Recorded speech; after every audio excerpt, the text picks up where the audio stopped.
Yes. Thank you, Madam Speaker. Floor Leader, could you answer a couple questions? Committee Chair. Sure. Hey, good morning.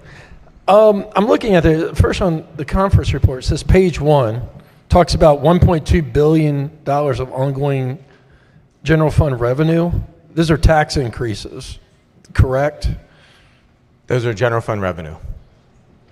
On page 17 through 19, if you add up all the revenue enhancers, which are tax increases, it comes to $1.666 billion. Very spooky. Correct. And the reason we're doing these revenues or tax increases is a number of reasons. One, we had a gentleman over here talk about our bridges, right, from Baltimore County and how important our roads and bridges are. So $500 million of this is to make up for all the underfunding that was done over the Hogan years, which we know. I think we all kind of had a discussion the other day and agreed with that. So we're getting our transportation trust fund in a good place so we can make sure we have safe roads and bridges.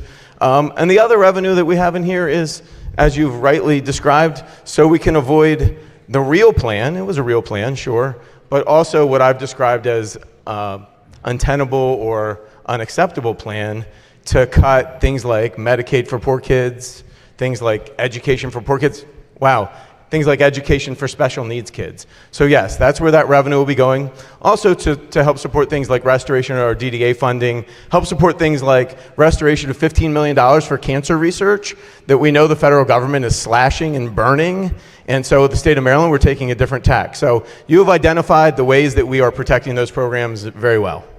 So also I'm looking on here, thank you for that information. On page 12, it talks about, you have a chart here, and over the last year, we've been talking about many fee increases that we've had in Maryland with different, numerous fees. I think we put out a report that last year was 338 different fees. We've seen a bunch of fee increases going to special funds this session. It looks like by this chart, not only do we have a $1.666 billion tax increase, but special funds have increased $1.3 billion. Is that so? We have done some fee increases over the past few years. Again, something that Governor Hogan neglected.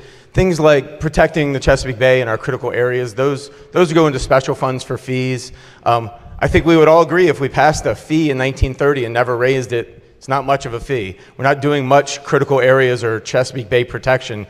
These are things that I know the Environment and Transportation Committee have been working very hard on to make sure we right-size these fees to protect all of the special funds and all the great programs that these special funds do enhance. So on page 17, it talks about the revenue generators. It has $482 million of an IT tax. Have we figured out who's paying that tax yet? Does this tax internet service providers like Comcast, Verizon?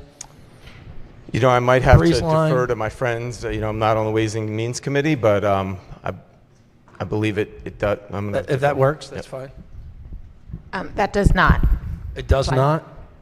Correct. So people that have a internet service provider, like I have Breezeline at my house, Breezeline will not be paying that tax?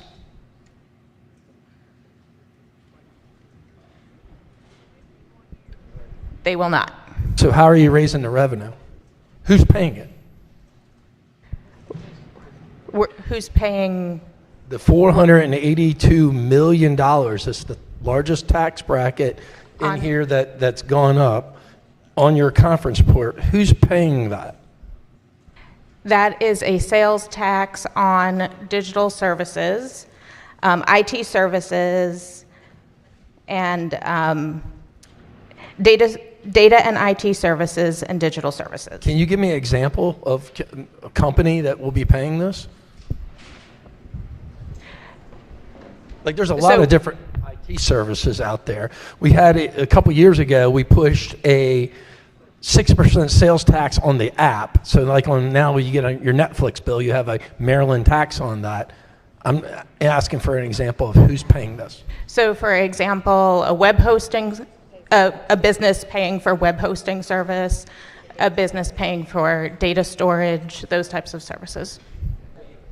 But it's not going to tax your internet connection. Correct. Okay. That's good to know. Hey, up here on page, I forget which page it is. I think it's in the beginning here. It has $27.5 million going towards the capital of quantum. Is that so? That's so. That's so. It's in the budget. Yep. Okay. Now, is that an area of College Park exempted from this IT tax? IT tax is actually in the BRFA. I think we're on the budget. So Well, it is true that in the budget we have money going to quantum, and so I will answer that question. I think you need to wait till the BRFA for that other question. Well, one takes the other with a balancing. Now, I'm looking through here also, I believe on page 10, there's also a lot of LBI's been restored under the conference committee. And it looks, is that so? And it looks like there's a grant for Planned Parenthood at $400,000. That was adopted by the conference committee, correct? So we're giving them $25 million in HB 937 and then another $400,000 grant. I don't that's know what in HB 937 is, but yeah, We voted it out $400,000. a couple weeks ago. Yep, in the budget. Yeah. Would you like it to be more? Because it's a little Yeah, late. a couple You can put it more. in Just next a couple more. I'm just trying to get a good feel of what's in here. Page 23. It's tight budget times, or else I probably would certainly support more money for Planned Parenthood. But given our budget, tight budget, that is what we felt we could afford. On page 23, it talks about, it sets up a tire cleanup fee. I thought we already had a reclamation fee. That was a Senate item. That was actually not a conference committee item. Oh, so the Senate set up a tire cleanup fee for $1 and connected it to CPI. But then on page 29, there's a $5 tire fee.